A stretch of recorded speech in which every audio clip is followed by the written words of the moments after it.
Woo-hoo-hoo, doggy. Friday coffee rip.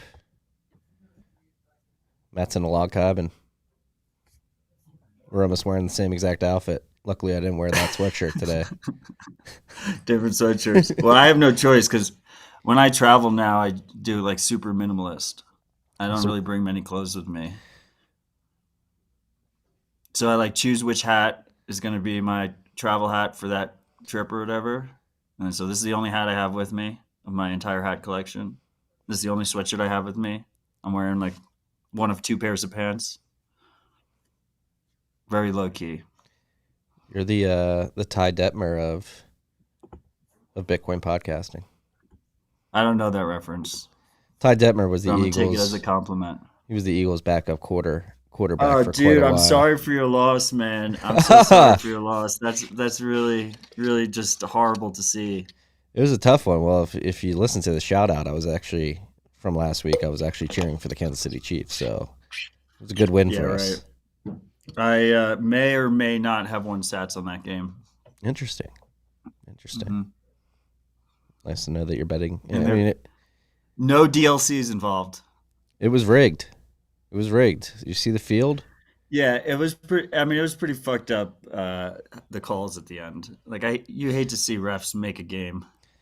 Yeah. But if they're gonna do it against anyone, at least it was the Eagles. Life goes on. I was watching it with a diehard Eagles fan, and let's just say that it was pretty sad to watch him watch it. I was butt mad for like 5 minutes, and then went and sat by my fire in the backyard, and all was well. Can't get too emotional about the sports. Bread and circuses. I'm a sucker for the bread and circuses. At least I'm aware that that's what they are. Yeah, you have to be able to watch them with the lens of knowing what they are.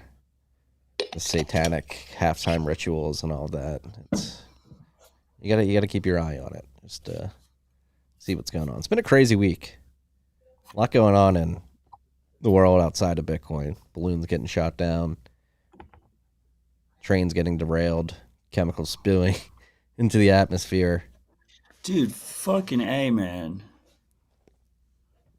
It's just weird. Why'd they light that shit on fire? I don't know.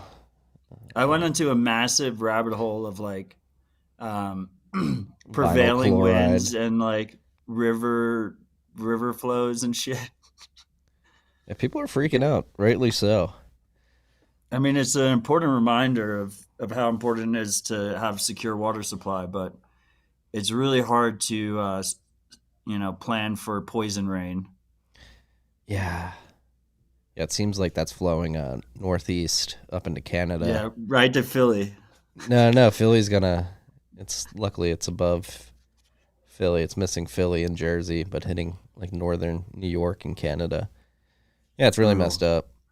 I'm not going to pretend to know what's going on. If I had to guess, it's probably a consequence of our crumbling infrastructure. The fact that we have not maintenance the railroads as much as they probably should have been. But yeah, I mean, I'm not going to judge like the theories that the people who own the railroad or the train just like forced it to go through, and then they blew it up because they wanted more trains to go through the railroad. Who knows? All I do know is that there is a chemical disaster happening in the northeast section of this country. They basically manufactured acid rain by lighting it on fire. Yeah. Less than a weekend. We'll see what happens there. We didn't even have that on the list. But yeah, I mean, that's just crazy. It was just weird. You had that, and maybe it was just confirmation bias. I mean, many people came out and were like, holy crap, I can't believe this train derailed. And then others were like, actually, this is pretty common. There's probably like 1,300 train derailments a year. But then like immediately after that, again, maybe it was confirmation bias. The news just highlighting other train derailments that happen throughout the week. One down here in Texas, one in South Carolina. There were some trucks fell over in Arizona. We're spewing toxic waste. Apparently, we're shooting down UFOs at the same time. The simulation's Did gone you see? haywire. Did you see like there was like an Illinois weather club that said like one of the Yes. balloons that was shot down was their own? Yeah, they used a $1 million missile to shoot down an $80 balloon. But then there was another report that said like it was a Chinese drone that could travel at Mach 5. Yeah, I saw Some that shit. too. Yeah, some weird propulsion Mach system. 5's really fucking fast. 5 times the speed of sound. Yeah, that's what Tom Cruise hit in Maverick. If you've seen that movie, it's a good one. Opening The scene. new one? Yeah. Yeah, it was good. He Didn't did he his go own stunts. 0.3 over Mach 10? Oh, he went over Mach 10. Yeah. shit. Not a documentary. And then his plane, something. And he fell to Earth. Yeah, he blew up the plane, right? And it was like the opening scene. Yeah, spoiler alert if you haven't seen Top Gun. That's what happens. Yeah, sorry. It's fine. It's like the first 5 minutes. Yeah, a lot But, going on this week. I mean- I don't even want to focus on. We could go deep, Marty Jones, down those rabbit holes, but honestly, I don't have any grasp on reality. Well, no, I of would what's say- going on there. Other I than would it say seems pretty bad. actionable advice. Actionable advice. First of all, read the Mandibles because this was like chapter 26. The second thing is water filters, right? Me and Marty both really like the Berkey water filter. It's like this nice stainless steel, gravity fed water filter. Like even my dogs drink out of the Berkey. But yeah, secure water supply. Like that's like train derailments, crumbling infrastructure, all that is horrible to see, and we're going to keep seeing it. But ultimately, humans can't live without water, so you need to secure your family's water. So look into water filters. I like the Berkey. And if you're going to get a water filter and you like ice as a complement to the liquids that you drink, you're going to want to get an ice maker too that uses that filtered water. My family acquired one of those recently, and it just felt weird to me getting ice from the fridge, then pouring it into a cup with filtered water. You're mixing. Well, you know what the real pro move is, Marty? I'm currently looking into whole home water filters, so like the water Reverse coming osmosis. into the home. Yeah, that's where if you filter that, then even because like you don't want like acid coming out of your shower either. Yes, that's a good point. Like all that shit. So, freaks, if you have any recommendations on whole home water filters, I'm about to spend a bunch of sats on one. So, hit me up. It would be appreciated. The other thing I wanted to cover before we started was this is usually when we do sponsorship deals, supporter deals for Rabbit Hole Recap, we do on a multi-episode basis. This week is brought to you by Silent.link, just a single episode deal because he couldn't really, afford a longer ad run. But if you freaks know Silent.link, I had him on Dispatch. It's this Bitcoiner who runs a eSIM service, no KYC, you get an eSIM. It downloads right to your phone, you get a phone number, and he is giving a discount to all of you if you go to silent.link/RHR. But before you do that, I suggest you listen to the Dispatch. We had a great conversation a couple months ago, but just huge shout out to him for supporting the show. We want to have more no KYC sponsors, so we're really happy to have him on board. Silent.link/RHR. Correct. And then you get a discount. That is what we in the biz call a mid-roll. It's like a pre-mid roll. Pre-mid-roll. Yeah. Very happy to have Silent Link on board for this rip. It's going to be a good one. Hopefully he'll join us for more. Yes. If you freaks actually use the service, he might. But I've used it. It's fucking awesome. You do have some honeypot risk. But yeah, like I said, listen to the full episode because we go into it. I asked him straight up if he's a spook. He said no. You're known for doing that too. These You gotta ask. privacy service providers. Yeah, we did it with IVPN and we did it with Silent.link. You got to do our due diligence beforehand.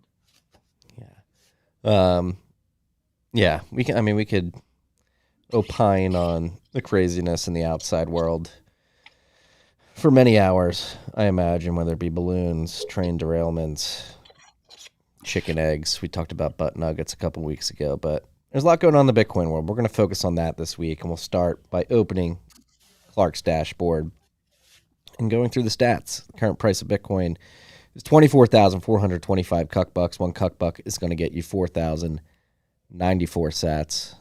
Number go down on sats per cuck buck. Market capitalization is approaching Trending to zero.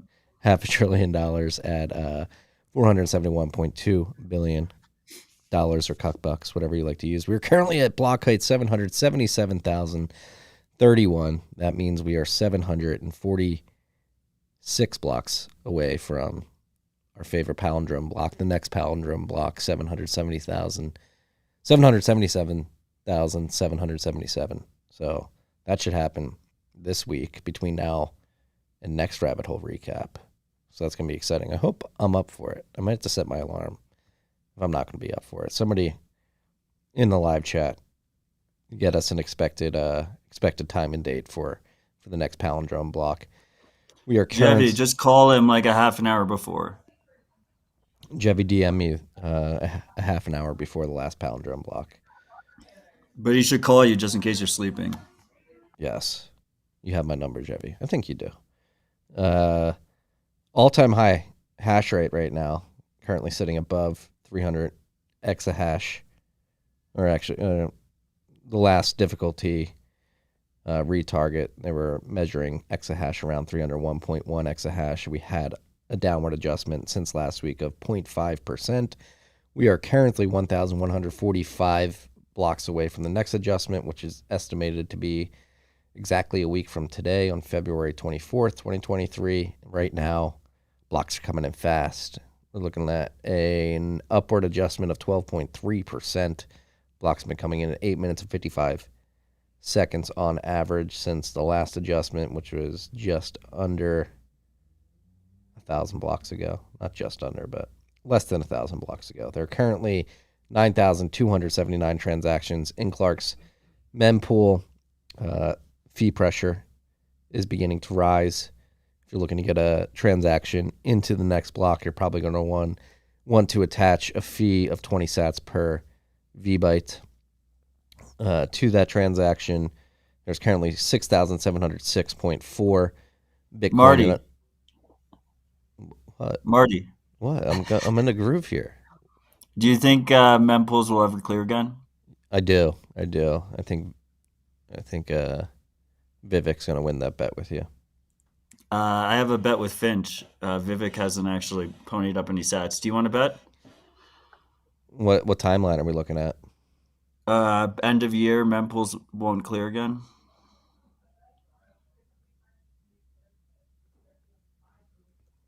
Pulling up mempool.space. Currently 59 blocks. Potential blocks in the mempool. There's an infinite demand for degens and Bitcoin block space. Not infinite, but near infinite. Yeah. I don't know. I think it's a fad. I think it'll die out by the summer. We're sitting in February. 100K sats? I'll do 100K sats end of year. Yeah. And like December 31st. Yes. Bet made at block 777,031. You heard it here first, freaks. This time is different. Mempools will never clear. I know I said it last time and the time before that. So I'm innately aware of that, but yeah, we're gonna get to the summer doldrums around August. Everybody's gonna be on vacation. Nah, and they're just gonna keep Nobody's gonna be minting their NFTs. Yeah, August mempool clear. Heard it here first. You want to bet on August too? No. You want to double down? No, I already made one bet. I'm good for one bet an episode. I'll give you odds on August. No, I'm good. Okay. as I was saying, there are currently 6,706.4 Bitcoin in unspent capacity in Samurai's Whirlpool. That's 163.8 million cuck bucks worth of unspent value. That's all we got for the dashboard today. Little price pump. Bear market over? Have we hit the lows for the year? That's another bet. Maybe I will make 2 bets this rip. Well, I mean, I'm not going to take the other side of that. Okay. Oh, so you're bullish. What side are you on? That we've already hit the lows? I think the lows are in. Yeah, I mean, I think that's consensus. Yeah. Definitely not taking that bet. Yeah. What do you think's happening? Oh, I mean, I wonder. My narrative is a flight from stablecoins, because stablecoins are inherently unstable and can go to zero at any moment. And a lot of us have been saying this for a long time, but now that there's more pressure on them from the U.S. government, which was always their biggest threat, was the U.S. government and the long arm of FinCEN. But I mean, the SEC is going after them right now, which I kind of didn't expect that it was going to be securities regulation that was kind of going to be used and weaponized against them. But yeah, ultimately, the U.S. government loves expanding their reach in terms of financial regulation. Stablecoins are centralized. They have a custodian somewhere along the path that is essentially holding the dollar equivalents for these so-called stablecoins. Those centralized parties are a massive target for U.S. regulators. Bitcoin was literally designed to fix this situation and make sure there was no trusted third party that could be pressured. So I think there's going to be a massive people are going to get burned, and there's going to be a massive realization that the only true stablecoin is Bitcoin. And we're kind of starting to see the beginning of that, probably mixed with the fact that all the people trading fake paper Bitcoin all got wrecked. So now there is a bit of a shortage, the humble stackers just keep stacking. But I have a feeling some big players are basically cycling out of stablecoins, because imagine if I've never even held $10 worth of Tether or USDC or any of those quote unquote stable coins. But imagine if you were holding 10 million or 50 million or $100 million worth. Like, you got to be sweating right now, right? I would imagine. And before I jump into adding on to your comments, I want to congratulate you on the best segue you've ever had to the list in RHR history. That was flawless. Yeah, I mean, we've been saying this for years. That tweet that Logan had up on the screen, if you guys are watching on YouTube or Spotify or Bitcoin TV, that is a warning that Matt gave last year. That Tether news is not new. It's from last November, but you start seeing signs there that highlight that these stable coins do have central points of failure, particularly third parties that actually facilitate the creation and distribution of those stable coins. This week was a continuation of last week, where Paxos and Circle were coming under a lot of scrutiny. Particularly, I think Paxos specifically got caught up with Binance's stablecoin, and the SEC is claiming that they were facilitating some fraud there, particularly with Binance's U.S. entity, which it seems that paper trails are showing that CZ was getting direct payouts from that corporate entity here in the U.S. And I think Prime Trust was involved too. Yeah. So these guys are coming under scrutiny. Kraken, Paxos have come out and said they've been trying to alleviate the worries of the SEC by disclosing as much as possible. They're arguing that the SEC has not made it clear on exactly what they're looking for in terms of disclosures and sharing of information. So they feel that there hasn't been clarity from the SEC on what they actually need to be operating above board. But it's a shit show, and this is all predictable. This is not to say that the people at Paxos or Circle are have ill intent, but it is doesn't matter. Like, highlights, like, if you're getting into bed with CZ, who's running this shitcoin casino in a very obscure way with different jurisdictions, and obviously playing this jurisdictional arbitrage game. The likelihood that the U.S. government is going to try to come after you is significantly increased when you deal with these types of people. This is why we focus on Bitcoin only in terms of building companies, advising companies, and investing in companies. From a regulatory perspective, it is the least risky sort of area to focus on. Because when you get involved with all these obscure stablecoins, shitcoin casinos, you're going to get dragged into the mud. And the U.S. government is not like these people. Yeah, it has nothing to do with malintent and has everything to do with the long arm of the U.S. regulatory financial system. And I mean, I had Logan pull up this tweet that I posted in 2018 that was just, if your strategy relies on permission from regulators, you're going to have a bad time. And look at the top comment from August 2021. He's like, debatable. And I was like, it's 3 years later and my feed is filled with people having a bad time. That's going to continue. Like, people have lost the plot. Like, the whole point here is building censorship resistant protocols and open source tools, because that's the only option. Any other option will get crushed and people will learn it over time as they get burned, basically, is the thesis. Yes. And like we mentioned last week, there's a lot of these quote unquote DeFi projects out there that are heavily dependent on these centralized stablecoin projects. We use the example of MakerDAO and USDC. USDC is, I think, the largest provider of liquidity for that particular DeFi scheme. And you can imagine that there will be a lot of people that could be harmed if the SEC forces Circle to stop issuing USDC or to shut down that product. Or with Circle, I mean, Circle's an interesting one because it's already completely captured. I mean, BlackRock's an investor, Goldman's an investor. So I could see a Circle situation where Circle's allowed to stay, but they have to do more censorship and more KYC.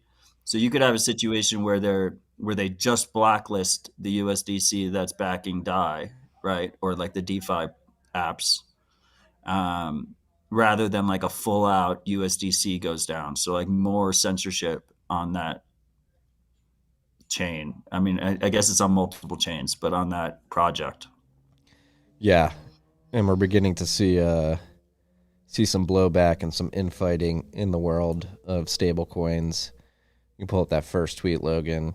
Became apparent to the market earlier this week on Tuesday or Monday, excuse me, that Circle filed a regulatory complaint alleging that Binance mismanaged reserves. They filed that complaint last year.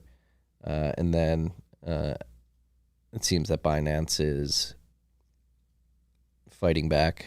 Maybe it's not directly targeted at Circle, but they announced earlier today that they're going to begin delisting coins that emanate from the United States, including USDC. So it seems that Binance is reacting to this. But yeah, going back to the mismanaged. Well, Binance already did that technique where it was a couple months ago or whatever. Like, if you deposit USDC, they automatically sold it for Binance USD because they didn't want exposure to it. Yes, auto swap. Which, I mean, I think is I regardless of whatever this war is, like, if you're Binance and you're essentially running a, gray market, black market kind of bucket shop, you don't want a bunch of your reserves being held by or controlled by a like BlackRock, Goldman, US based entity. Yeah, it makes sense.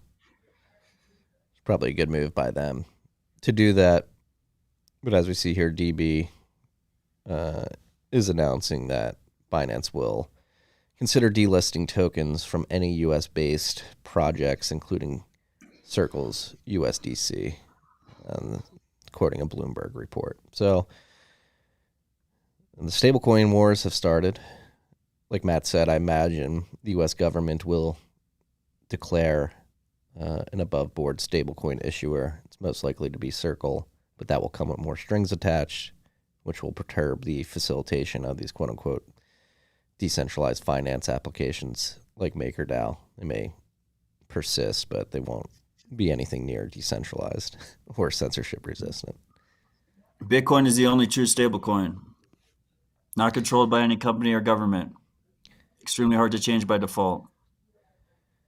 Yeah, and it's like, I'm so happy. I mean, obviously we have incentives to push this narrative, but like I can't imagine having to worry about all this stuff, stable coins, shit coins, SEC coming after you. It's so nice being in the world where you're only focused on Bitcoin, building out Bitcoin infrastructure, services, applications, and the focus allows you to ignore all this noise. There's going to be a lot of companies in the quote-unquote crypto space that are going to have to stop actually building products and focus on compliance and regulatory overhang and spend a lot of money on that when they could be building actual utility for their customers. Bitcoin-only companies. As of right now, this is not to say that the long arm of the U.S. government won't come after them at some point in the future, but it seems that this current regulatory crackdown is focused on the crypto land.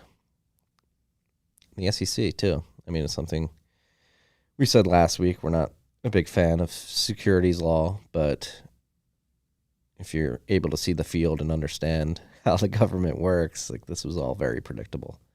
And it was only a matter of time. I mean, you literally had Gary Gensler sending very clear warnings multiple years ago that they were going to crack down. The SEC just moves slow. It seems like they're done moving slow and ready to actually act.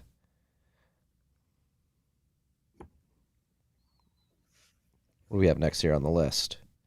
Fediment hackathon winners. 2.58 Bitcoin in prizes awarded. Yes. So the first place won 210 million sats, 2.1 Bitcoins, stability pools. The NIM who built this was Geosuit 21M, description, a module to add stability pool functionality. Did we talk about this last week? We did not. The stability pool allows users to lock in US dollar value of their eCash for a fee.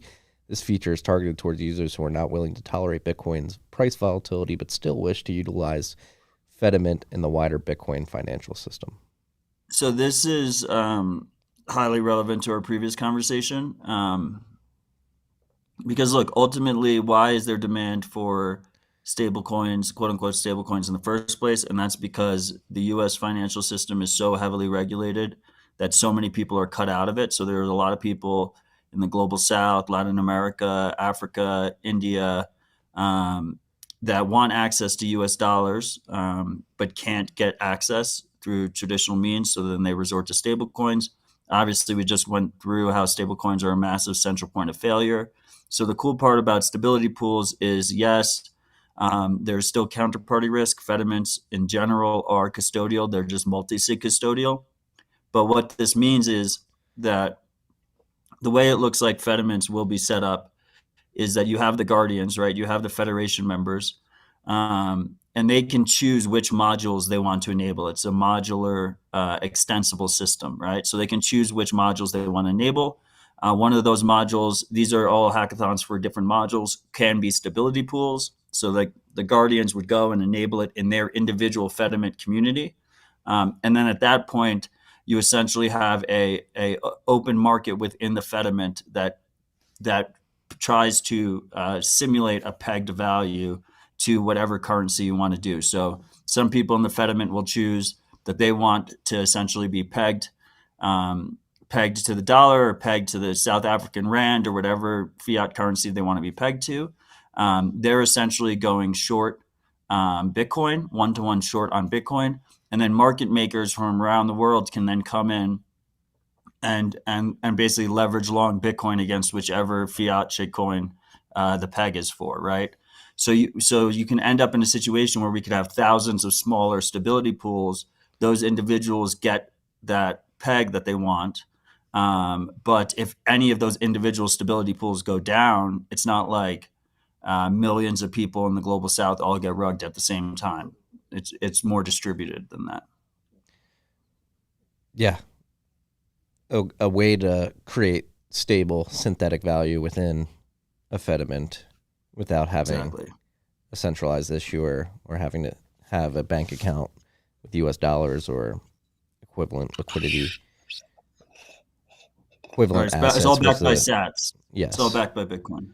Yes. So that's great to see.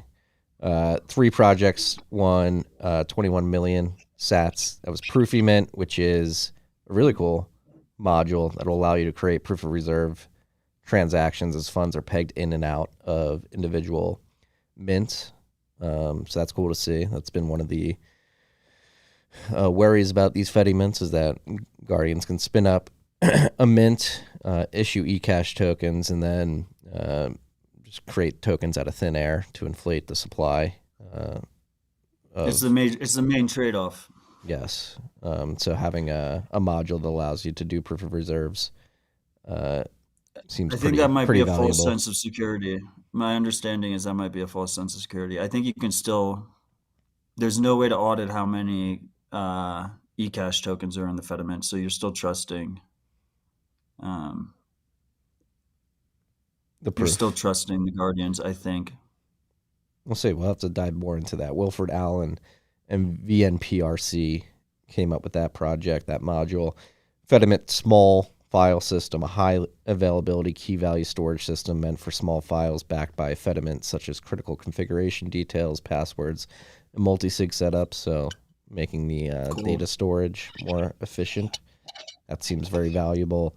And then Storage Mint, which is Fediment storage module, adds the capability of storing files for users to back up images, videos, and documents. So adding more functionalities to a Fediment and what you can do with it there. So shout out to Stefan for that. And then there was one honorable mention, which received 2.1 million sats as a reward. Fediment Pocket, built by Sandro Esteban.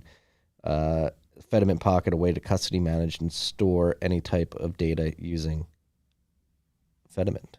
So shout out to the winners of this hackathon. Shout out to Stability Pools, GeoSu 21M. Got the big prize, 2.1 Bitcoin in a bull market, close to 50K or more than 50K. Not too shabby. Not too shabby at all. I just want to reiterate how cool it is that anyone can develop modules, and then individual Guardians, individual Fediments can then choose which modules they want to enable. Yeah. So there should be some very interesting real world results from that. I think we can't really fathom what gets built in the modules, how they get used.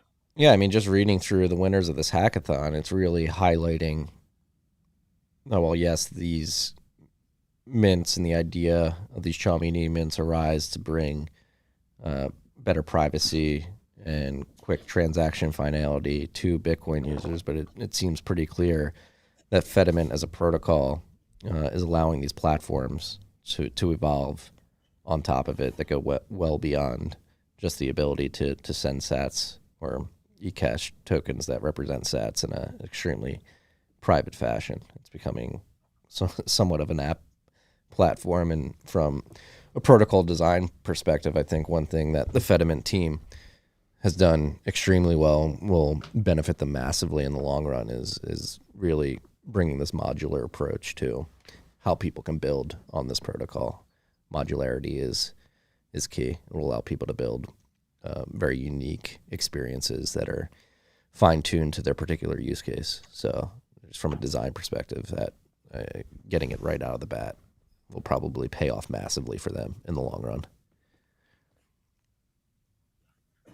A lot of building this week. We got trains falling over. We got balloons getting shot out of the sky. We got AI telling people it's gonna create diseases and set off nuclear bombs. But people in the Bitcoin world are building. Wait, what was that last part?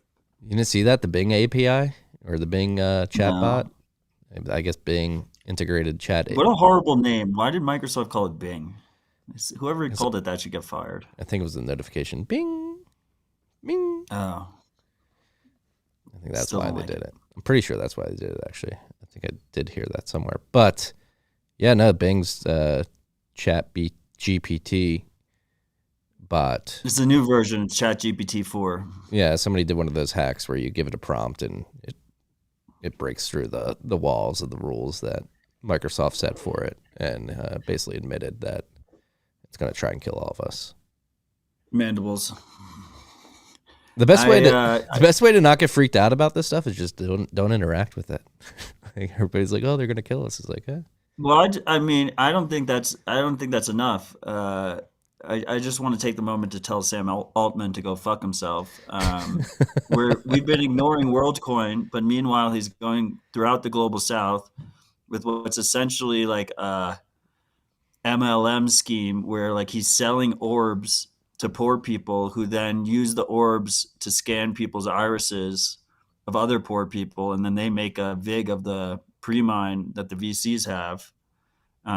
So he's like literally going around orbing people, registering the irises of all these people around the world in exchange for his pre-mined shitcoin, WorldCoin, and at the same time building out this AI.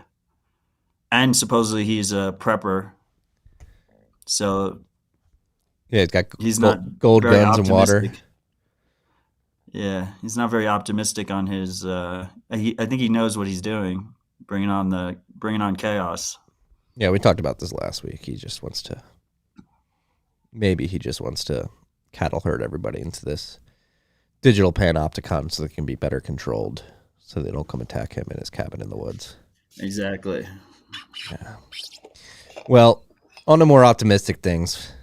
Next on the list, we have Strike announcing their Send API, or they've opened up the sending payments functionality of their API, which will allow companies that want to enable people to pay in fiat currencies, pay Lightning invoices in fiat currencies, which you can do with Strike today. They've opened that up to anybody who wants to implement it by pinging their API. So we were talking about this before we hit record. This is pretty massive. So if you think of companies like Venmo, Western Union, that just want to add this functionality, there's more people accepting Bitcoin throughout the world, but people are actually paying for services from merchants or service providers that want to accept Bitcoin, don't have Bitcoin themselves. This API, opening it up to these apps, will allow them to enable their users who don't have Bitcoin to pay Bitcoin invoices. It's pretty big. Yeah, and I mean, it's even bigger than that, I would say. Like, so basically the end goal of Strike's API strategy is any financial company in the world can use the Bitcoin network, can specifically use Lightning to send value and receive value, and enable it for their users. And it's as simple as just an API call, and then Strike handles the rest. So yeah, I mean, it'll have massive implications for remittances. It'll bring remittances down. But it's definitely, I mean, the way I kind of look at it is it's kind of like a bridge feature, right? It's like bridging the gap pre-hyper Bitcoinization, but ultimately at the end of the day, people will just be sending sats back and forth, and there'd be no need for dollars. Yeah, I mean, we've talked about this many times in the past throughout the years on this show. Obviously, there's a lot of Bitcoiners who would like to accept Bitcoin, but they have this problem where the people that they're providing goods and services who don't have Bitcoin and don't want to go through the hassle of acquiring Bitcoin to pay for that good of service, it creates a barrier to entry that could affect sales or revenues. And this API feature sort of blows that out of the water. You don't have to have your end users or customers acquire Bitcoin. They can pay in dollars, and you've received Bitcoin on the other end. So I think if you're out there, a Bitcoiner who would like to accumulate more Bitcoin from your business, contact the people at the companies that your users use to pay you and say, hey, get this API in there. And I imagine you can even design a user experience where the end user doesn't even realize they're paying a Bitcoin invoice. They just see the dollar invoice. Yeah, that's what's going to happen the most in the beginning. Yeah. So like a Western Union customer will be sending to like a bank account in South Africa, and neither side ever knows they're using Bitcoin. It's a beautiful thing. But the fees are way less, and it's very quick. Yes. Shout out to the Strike team. seems that Jack is really staying true to the message that he put out there right before New Year's last year. He's not going to make pre-announcements. He's just going to announce when shit is launched. And that's what happened this week with the Send API. Again, people building, man. Breez. They launched their SDK. Or updated. They updated or launched it? That wasn't already out there? No, they just launched This is new. This is new because it uses Blockstream's Greenlight, which are server nodes in the cloud. Historically, Breez has essentially run a full Lightning node on your phone, which has you take performance hits, battery life. It hurts battery life a lot. So this integrates with Greenlight, which is Blockstream's product, where the keys are held on your phone. So it's still self-custody, but the actual Lightning node is run in the cloud.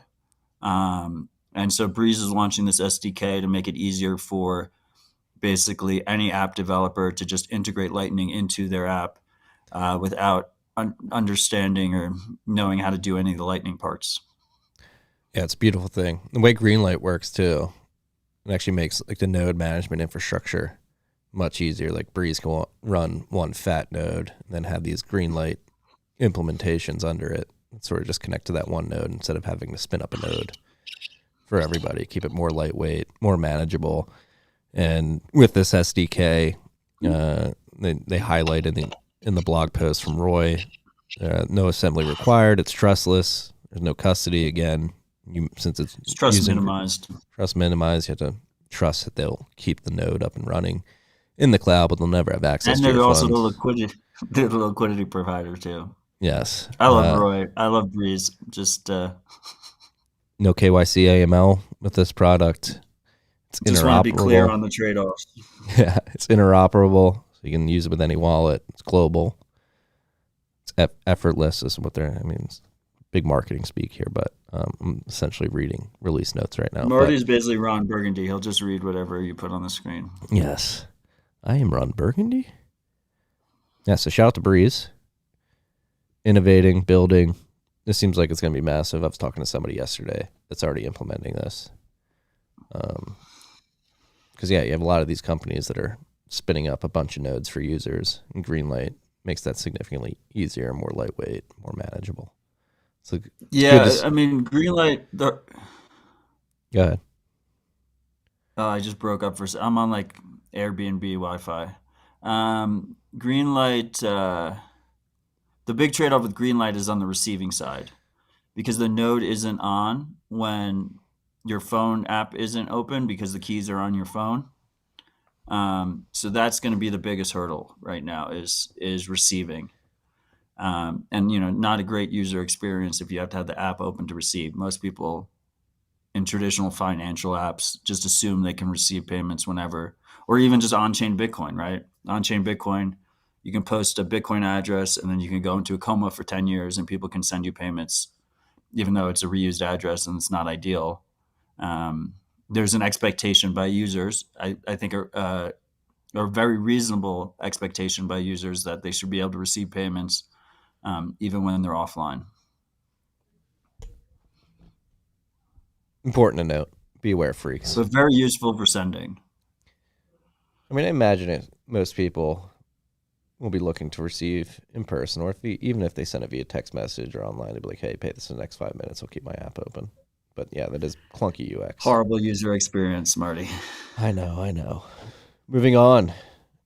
Software updates. Jam version 0.1.5 has been released. I was not aware of this project until you put it in. It has to do with Join Market.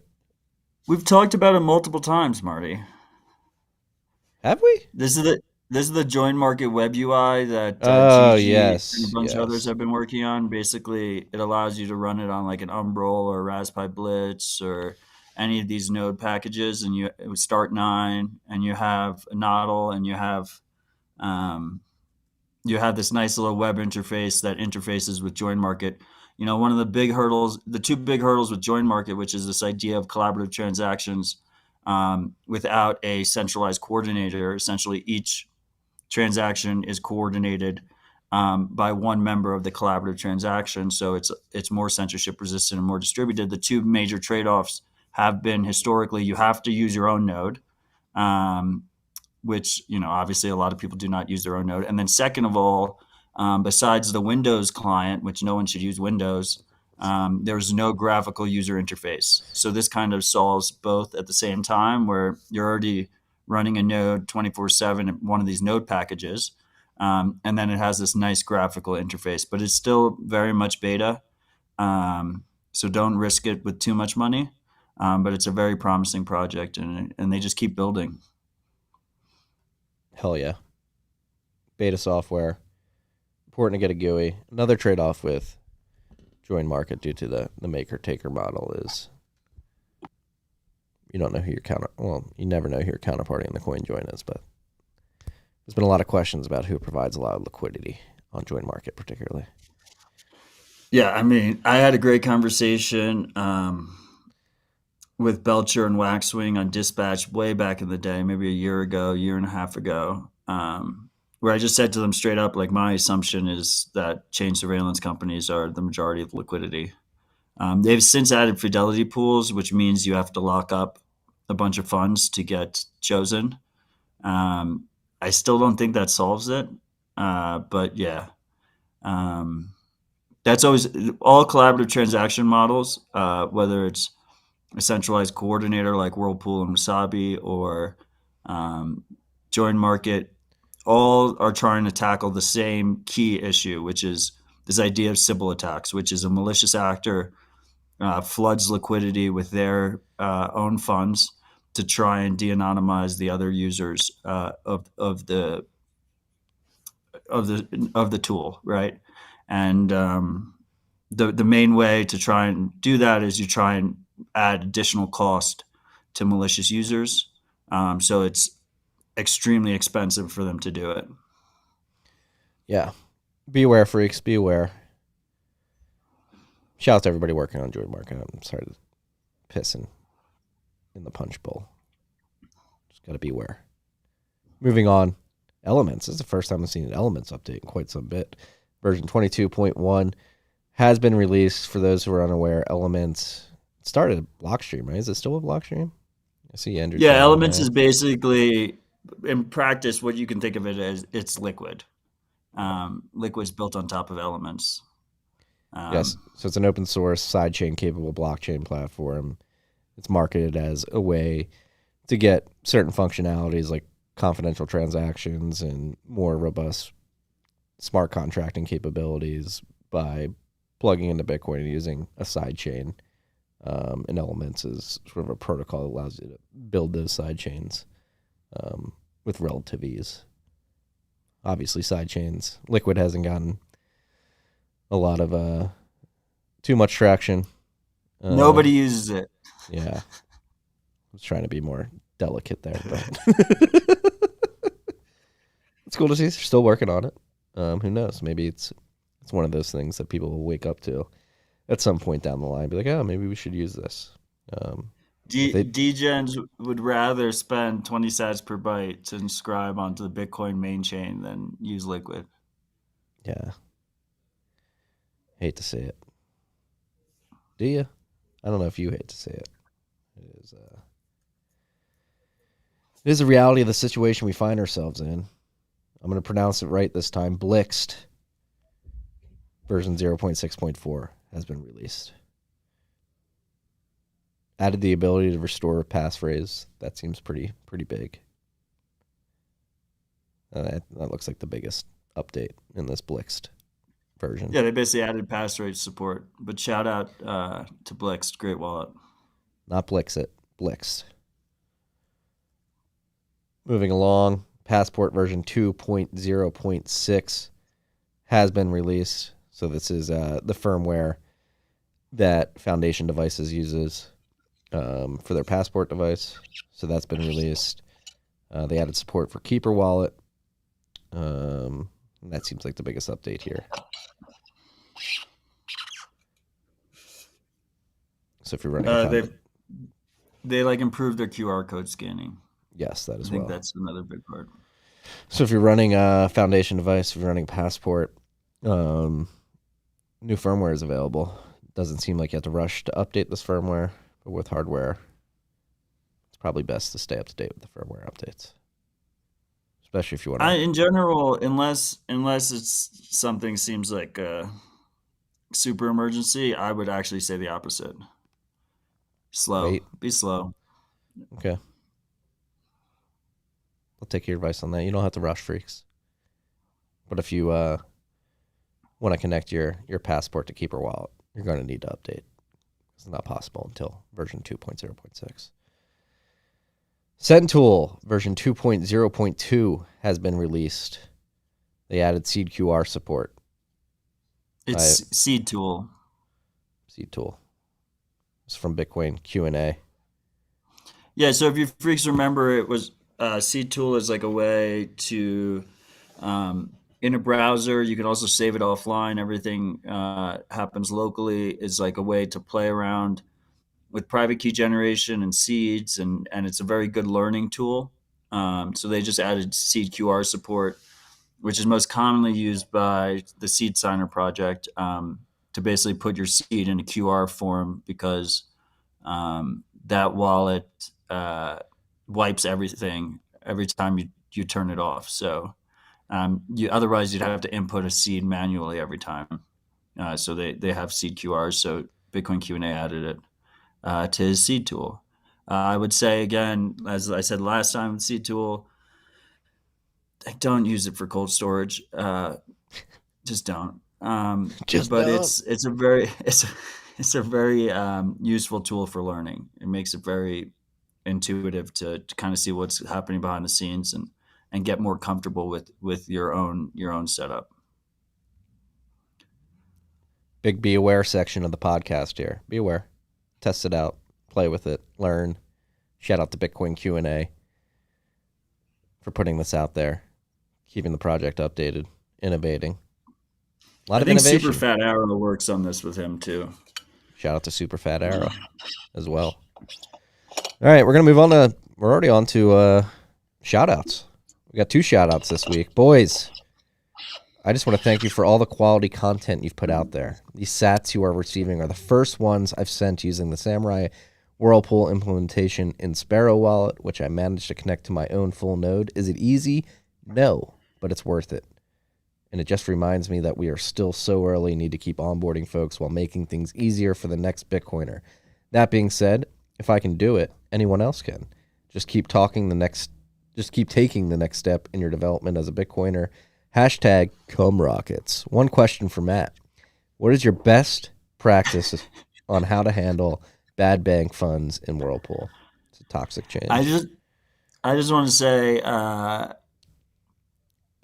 the fucking ETH degens have figured out how to use coin control on Sparrow, and they're whirlpooling their funds so their inscriptions aren't attached to their fucking KYC history. So if they can do it, I like to think that anyone listening to this podcast can do it. So toxic change. The toxic change is the idea of Whirlpool and Sparrow and on Samurai has set denominations, because the idea is you want this anonymity set, right? So let's say you have 120,000 sats. You go into the 100,000 sat pool. At time of going into the pool, you essentially separate out 100,000 sats, which goes into the Whirlpool. And then you're left with this 20,000 sats that is still connected to your previous UTXO, right? And that's called toxic change, because it's still connected to your identity, or it's connected to your UTXO history, wherever you got that UTXO from. If it wasn't a KYC service, maybe Marty paid you, right? And so like Marty still knows that 20,000 sats belongs to you. I know it's not a great answer, but my go-to answer for that is just leave them there. Whirlpool wants, on the roadmap is something called collaborative Whirlpool joins. That's not what they're calling it, but multi-party transaction zeros, right? So this idea that multiple people can go into a round together. And so right now, as Whirlpool currently stands, any inputs that go into a Whirlpool transaction at the same time are all the same user, right? But in the future, that won't be the case, or ideally that won't be the case.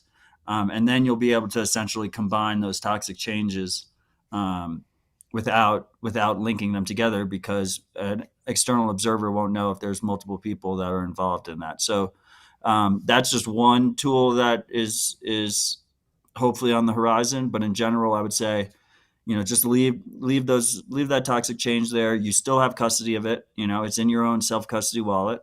And it's something that you can deal with in the future when hopefully the tools improve. Obviously, there's ways to deal with it now, but there's a lot of ways to shoot yourself in the foot.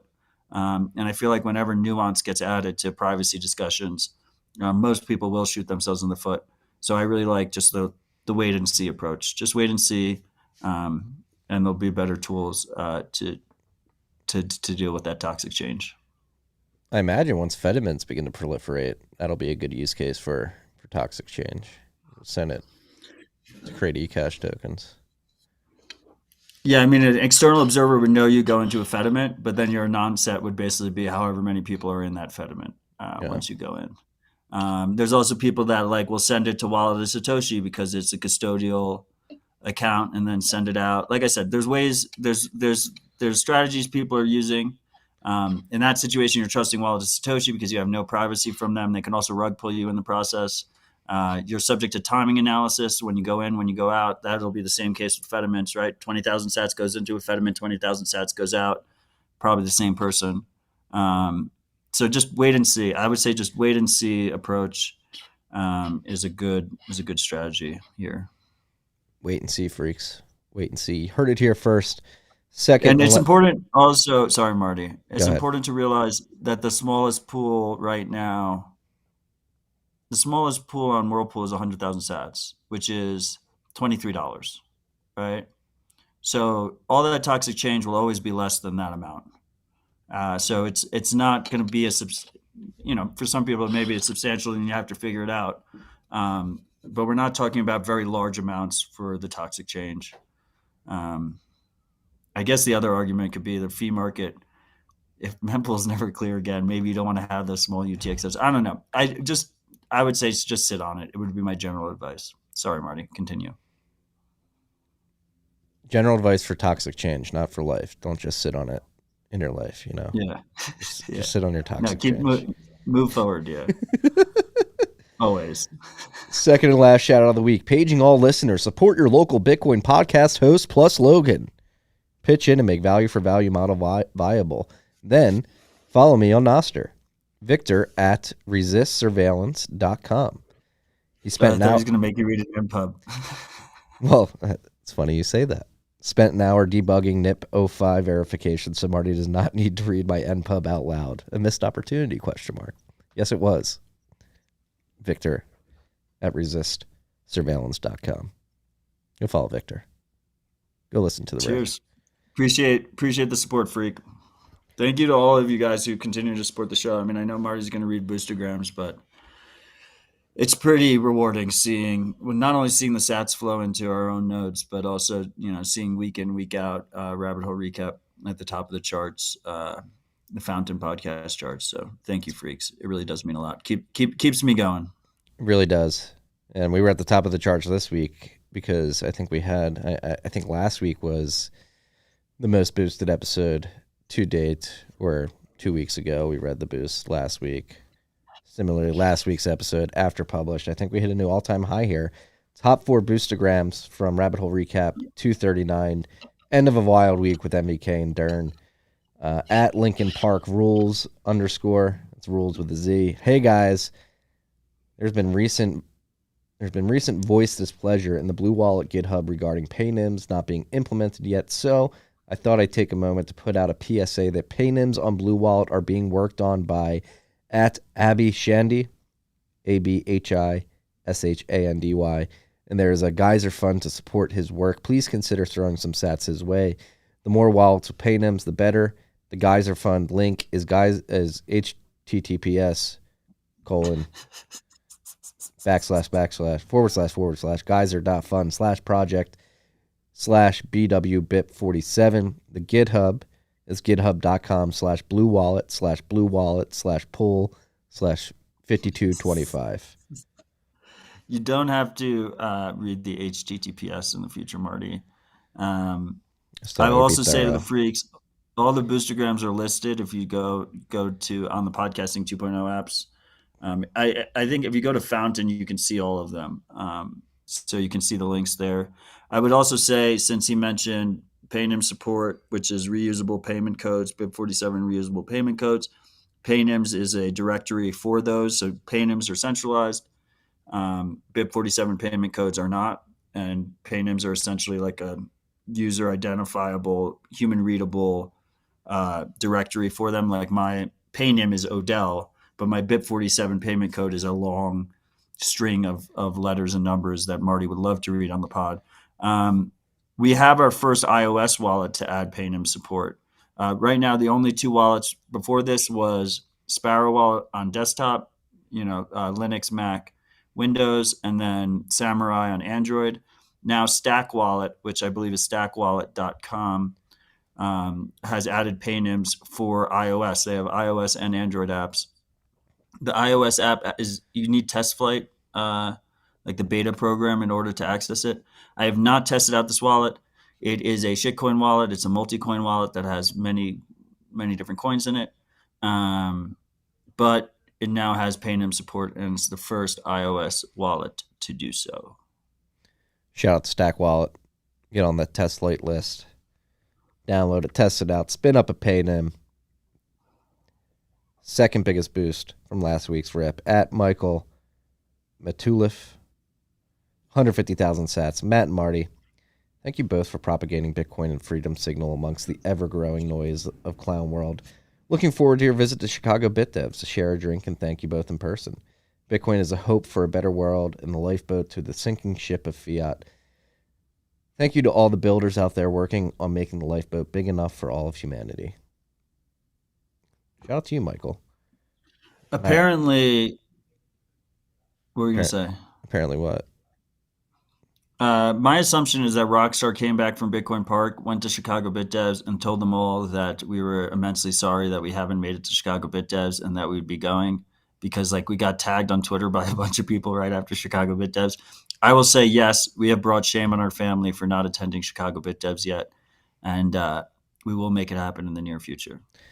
Yes. I mean, as somebody who went to college in Chicago, Chicago is a city very near and dear to my heart. I haven't been back in like 3 years. I'm due for a Chicago trip. Bon, I agree with your response to Michael's boost, epic boost. At Cypher High, 144,000 sats. Matt and Marty, you are sat stacking freaks. That is true. No one can put a price on the knowledge you've helped us all begin to discover. See you in the promised land. I'll see you there, Cypher High. Thank you for the boost. Thank you for the support.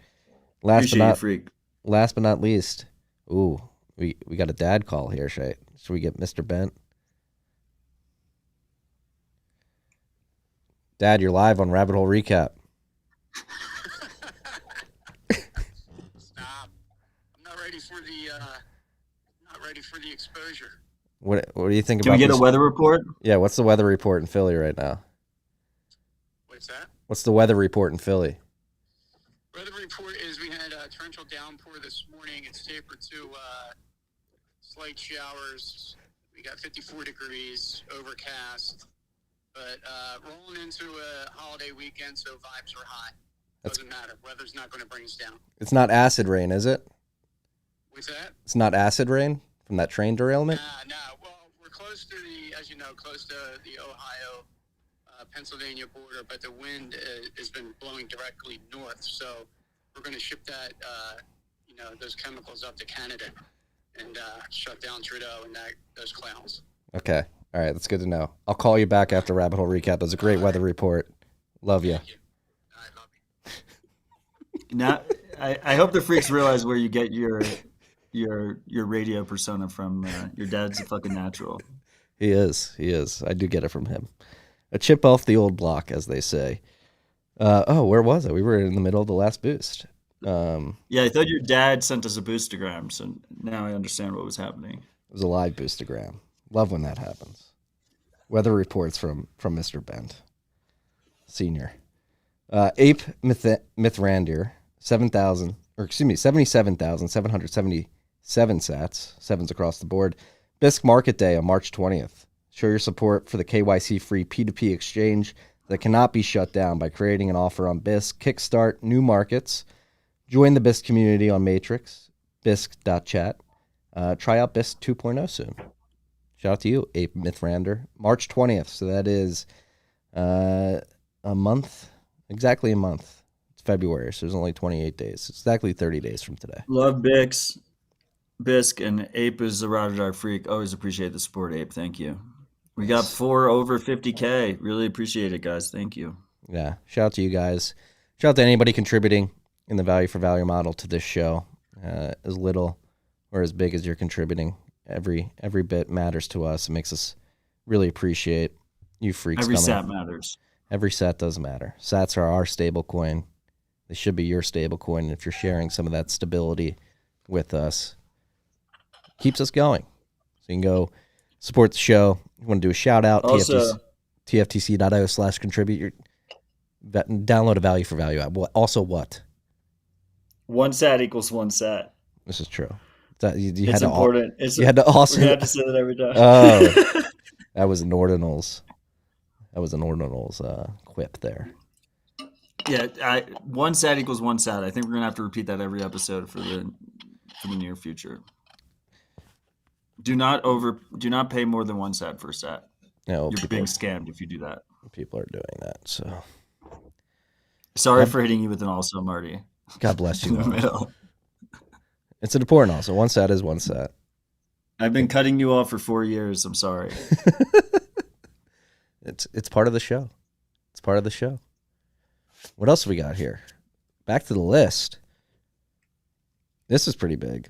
Cool to see.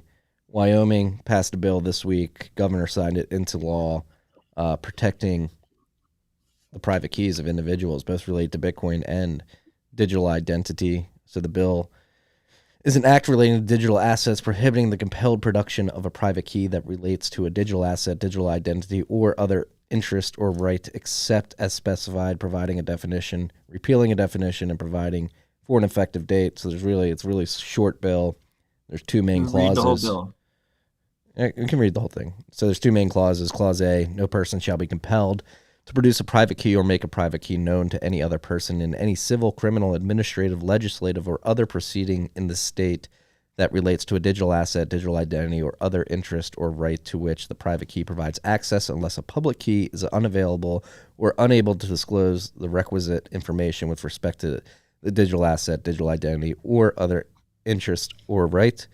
This section shall not be interpreted to prohibit any lawful proceeding that compels a person to produce, sell, transfer, convey, or disclose a digital asset, digital identity, or other interest or right to which a private key provides access, or to disclose information about the digital asset, digital identity, or other interest or right provided to the person, provided the person is not required to produce or disclose the private key except as otherwise required by subsection A of this section. So,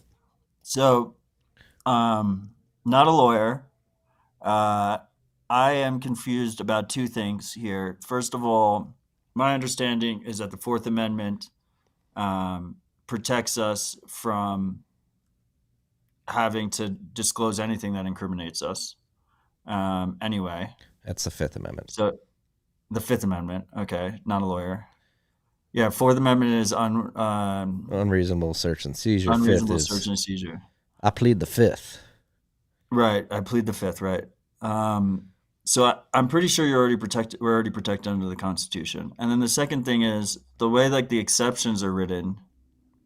It's like if this case is brought up again, I think it's to make it so to make you reveal a private key, a case has to be brought about you.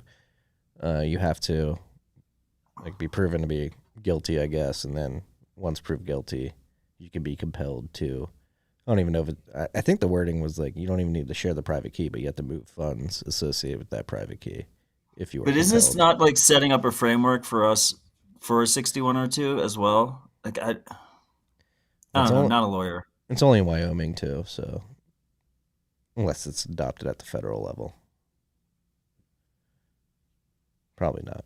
I don't know. I'm confused, but like Marty, like the 5th Amendment. You don't have, because of the 5th Amendment, you don't have to disclose like an encryption password. which I feel like is very similar to this, right? There's been people who get arrested. They have an encrypted hard drive. Like the feds have to brute force the hard drive. You're protected constitutionally as an American from having to actually disclose that password to them. Yeah.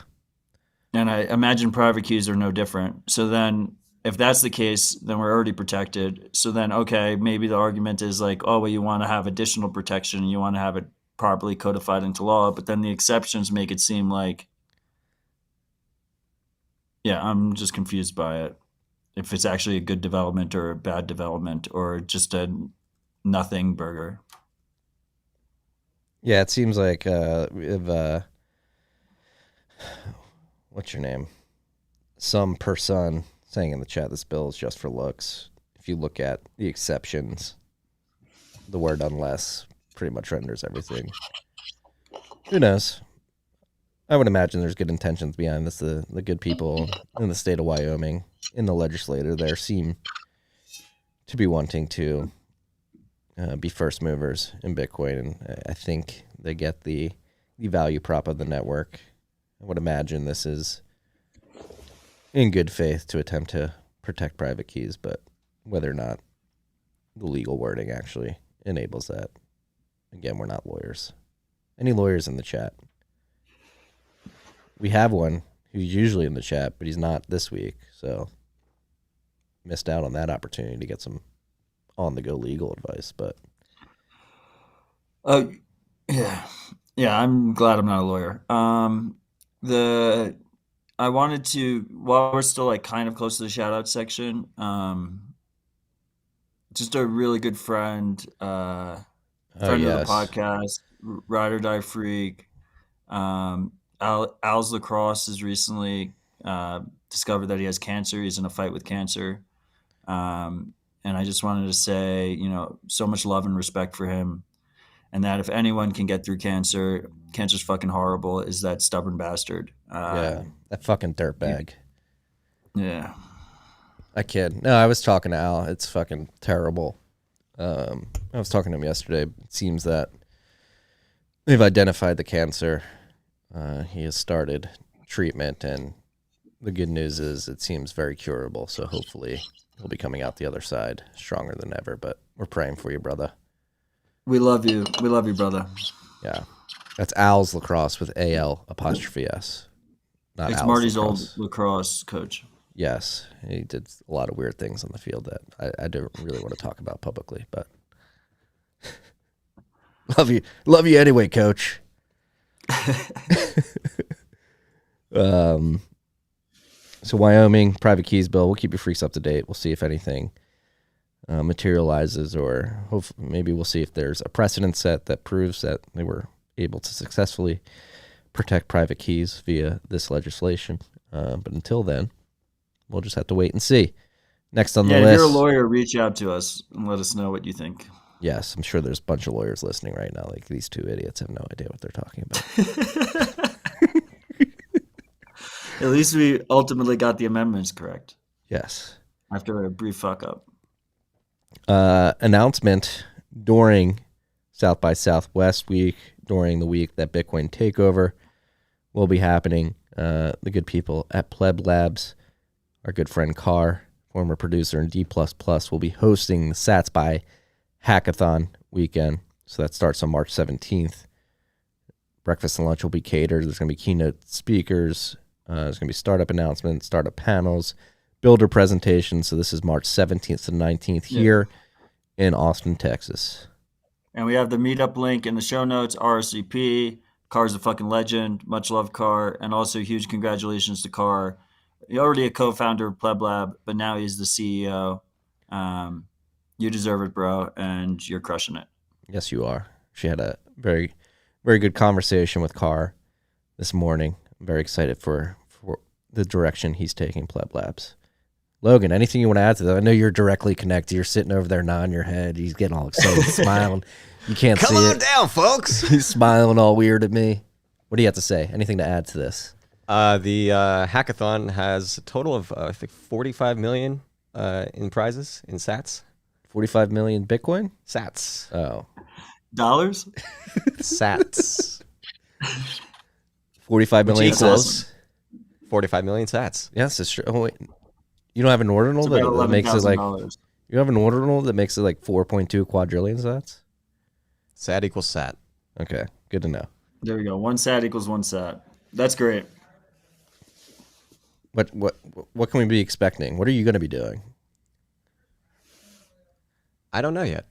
Okay, that's a good answer. You can't tell the future. You could be sick that week. Maybe. Not going to. So that same week. So Probably. what are the dates for that? March 17th through 19th? 17th to 19th. Yes. And then Startup day on the Bitcoin 17th. takeover.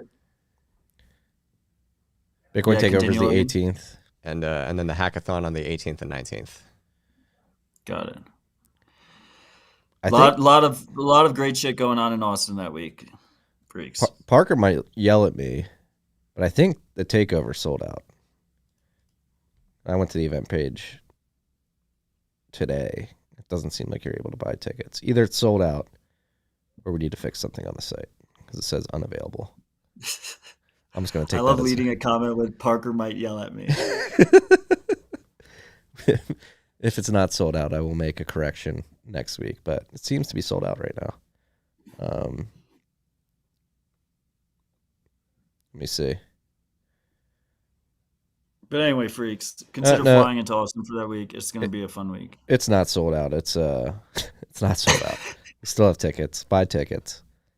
It's saying unavailable on the page, but if you go down to the registration section, you can still pay an OpenNode invoice for a ticket. Either it's sold out and we haven't disabled OpenNode payments. How much are Or- the tickets, Marty? $275 right now.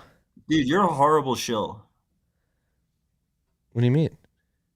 Only She was like, I $275. don't- Only $275. No, not that part. Like, you can go down, like, it's either sold out or just send us money. You don't know if you're going to get a ticket or not. Like, I don't know what's going on. Oh, I don't. I'm coming in blind. I haven't got the takeover update today. If anybody's listening, let me just go ask Parker's Kaylee. just I'm gonna go ask storm- Kaylee. Parker's I'm gonna go gonna ask. storm into the studio. I'm gonna ask Kaylee real quick. You riff. Okay, well, unfortunately, freaks, I will not be there for that week in Austin, but I went last year and it was great. And yeah, it's just really cool what the Austin crew are building. I just can't make it for family reasons, good family reasons, but can't make it nonetheless. I really don't think mempools are going to clear again. Like, I think we're just going to have this backlog of NFTs and other inscriptions, other arbitrary data that's just inscribed on the chain. And I think you should consider making sure your UTXOs are in order. Make sure you do your collaborative transactions sooner rather than later because those will go up in fees. Open Lightning channels. Get used to coin control. Yeah. Get used to all that and get your ass down to Austin, Texas, because the takeover is not sold out. You still have tickets available. You go to the event page on Eventbrite, click on the OpenNode link to pay in Bitcoin or the Stripe link to pay via credit card or debit card, and you can still get tickets. You're going fast. And make sure if you're going to go to the hackathon, you RSVP on Meetup, on the Pleb Labs Meetup page, because it for organizers, it makes it much easier when you RSVP and they know how many people to expect. Yeah, I got the link. We're good to go. So beware, freaks. A lot of events going Great. on during South by Southwest here in Austin, Texas. South by Southwest. They jumped the shark. They have no Bitcoin tracks. So we had to do it ourselves. Good people here at Bitcoin Commons and Pleb Labs had to put the team on our back and show people what's going on in the Bitcoin world. Why do you keep adding an S to Pleb Lab? He adds an S to everything. Adds it to Bitcoins. Adds it to Pleb Pleb Labs. Thank you, Logan, for coming in on God mode and reaffirming my Do you guys refer to yourselves as Pleb Lads? Maybe we should. The lads down at Pleb Lab. The Pleb Lads. Pleb, pleb, pleb, pleb, pleb, pleb. Pleb, pleb, pleb, pleb, lads. Almost lost my mic there. What else was I going to say? Ooh, speaking of conferences not respecting Bitcoin, Consensus is going to be here in April too. And at the shitcoin capital of the world. That makes sense. this isn't Miami. This isn't San Francisco. This isn't New York City. This is Austin, Texas, capital of Bitcoin. There's no capital of Bitcoin. There's a lot of stuff going on here. What I was going to say during Consensus Week, when the shitcoin hordes congregate here in Austin, Texas, we're going to have a debate here at the Bitcoin Commons. A Bitcoin mining and energy related debate. Soho Forum-like event. We're putting it together. We haven't announced it yet.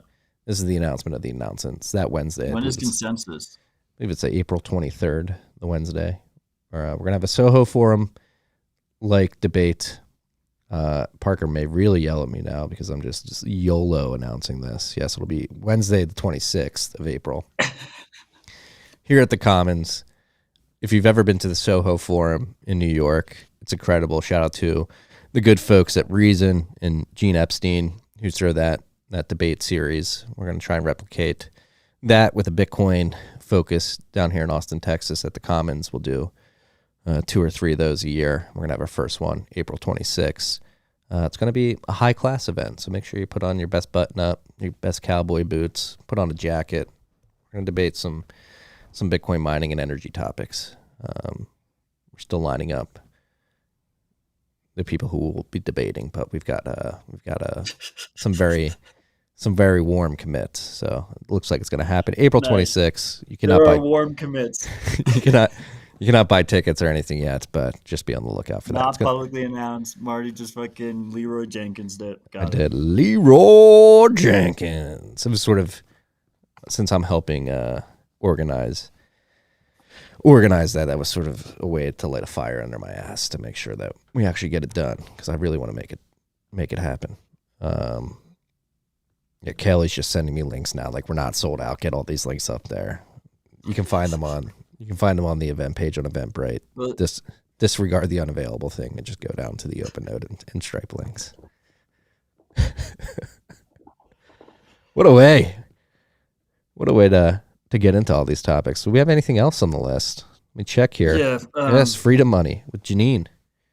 Episode 3 is launched. So now episode 1 was Gigi. Episode 2, everyone knows Gigi. Ride or Die Freak, absolute legend. Episode 2 was Roya Mahbub, Afghan tech entrepreneur and freedom fighter. Definitely listen to that if you haven't listened to that yet. And episode 3 just released, which is Janine, good friend. Janine Rome, privacy advocate, educator. She's just an amazing person. So she joined me. So her and Gigi both wore masks to cover their face. Everyone else, for privacy reasons. Yeah, for privacy reasons. But if you search Freedom Money on YouTube, it'll come up. It's only on the Bitcoin Magazine YouTube. And shout out to them for financing and producing the whole thing. And huge shout out to Cinemuck, Aaron, who was the man behind the cameras, many cameras, and the man behind all the editing. Could not have done it without him. That's at Cinemuck on Twitter. There might be an underscore there, but I think if you just start typing CINEMUCK, it'll come up. But yeah, he's great, and I hope you've been enjoying them. The next episode comes out on Wednesday. I believe that's going to be with the Bubba Car. Amazing dude. I'm very excited for that release as well. Yeah, his presentation at the Bitcoin Africa conference in Ghana was very inspiring. Yeah, he's on the B-Trust board. He's a core dev, and he has his own venture fund called Recursive Capital. Really great dude. Super humble, super smart, high integrity. I think you'll enjoy it. But first, go watch the first 3. Yes. That's what we have for the list today. I know you've got engagements to go to, but I did want to end on a little macro tip here, Matt, because I have been checking in with layoffs.fyi. Let's go to that website. Logan, we have layoffs.fyi. Yes, we have surpassed 100,000 layoffs in the tech sector. Mandibles. Halfway through Q1, we're at 107,930 layoffs in the tech sector. I think this surpasses Q4 of last year in aggregate in the first 45 days. of this quarter. So that's a signal going out there. A lot of people getting laid off in the tech sector. And I've got some charts I'm going to throw in our Slack, Logan. I'd like to point up. We were talking about consumer credit and savings rates about a month ago on this show, and there's some more data that's coming out in regards to those two topics specifically.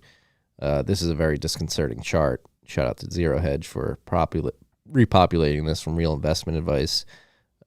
Just basically shows that the consumer is being stretched extremely thin. The gap between real CPI and the cost of living is bigger than it has been ever. So inflation's screaming, and people are failing to meet ends meet at the end of the month. It's getting harder and harder. And that was actually one thing that went under the radar last week or the week before is the BLS actually came out and revised November and December CPI numbers higher below the radar. So they were really championing a lower rate of increase in inflation in November and December, and they actually wound up going back and revising those numbers higher. So even though CPI is a bunk metric, they had to revise it higher because even their bunk metrics are screaming that inflation is here. And then that second chart I put in is the credit cards and other revolving plans for all commercial banks. So the credit that they've issued, that's hit an all-time high. And then the last chart that we'll put here is another all-time high, which is the interest rate on all these credit plans, which is up around 16.7%. So you have a situation Brutal. where savings have been completely depleted, CPI screaming, more credit is being issued than ever before, and that credit is being issued at an interest rate that is higher than it has been since the 80s, I believe, but it's the highest it's ever been in this century. This chart goes back to 2000. Mandibles. That's 16.27%. Excuse me. I need to take a sip of water. Mandibles. Shout out to all the freaks globally who have an adjustable rate mortgage that their house's interest rate is going up. That's fucking rough. Why are you going to shout them out? You say sorry. Yeah, I mean, I meant that. I was like, you were gloating, like, shout out to you, idiot, for getting an ARM. No, it was thoughts and prayers. It was not like, it's one thing for your credit card debt to go crazy, but adjustable rate mortgages, man, that's brutal. In America, we have the privilege that the majority of our mortgages are fixed rate. But my understanding is globally, adjustable rate is the standard, and basically the only reason we have fixed rate so common in America is because the government kind of pushes it. Yeah. But I'm not a mortgage broker. I don't have a mortgage, so I don't have to worry about this yet. But well, rents will go up too. No, rents are going to come down. Hyperinflation. Rents are coming down. I think I'm going to be able to negotiate lower rent in my house this year. Yeah, it depends on the market, but yeah. If the underlying landlord's costs are going up, then so do rents. Yeah, well, even though I'm renting, since I put I don't pay with Bitcoin for everything because it's not possible, so I have to put in information with my debit card, which means I have to put in my address. Is how antiquated the incumbent financial payment system is. I have to give them all my addresses connected to my debit card or credit card. And then that data gets sold to other people like Zillow. And so I get updates on the property value of the house that I live in that I rent. Because I assume my bank is selling my address information. Everyone's selling your data. Everyone's selling all the data. To Zillow. Aggregating data, selling it, sharing it. So I get the monthly updated value on the property and what rent should be. It's lower than what I'm paying now. Zillow has no idea what the fuck's going on. So I'm going to use that to go to my landlord. See, Zillow said I should be paying less. So let's make that happen, sir. What else do we have? What else do we have to riff on? I would just note I'm looking at insights.brains.com right Should we now. bet on whether or not your rent will go down this renewal? No, we period? already made the one bet. When do you renew? September. Okay, Logan, remind me to remind Marty to ask if his rent went up or not. I'm gonna go with up. Small increase. It didn't increase year on year. Last year Last year to this didn't? year. No. Telling you. So then you're really due for one. Yeah. Due for a downward turn in that rent. Yeah, mine's screaming right now. The short-term estimate for hash rate, total network hash rate on insights.brain.com is 320 exahash. Again, like we mentioned, Clark's mempool, we're almost 1,000 blocks into this difficulty epoch, so that's a pretty good sample. With good I agree estimates. with some person in the chat. He says your rent will go up unless your landlord is dumb. Rents are priced in shitcoins, so they're designed to pump forever. We'll see. Come September. Hyperinflation.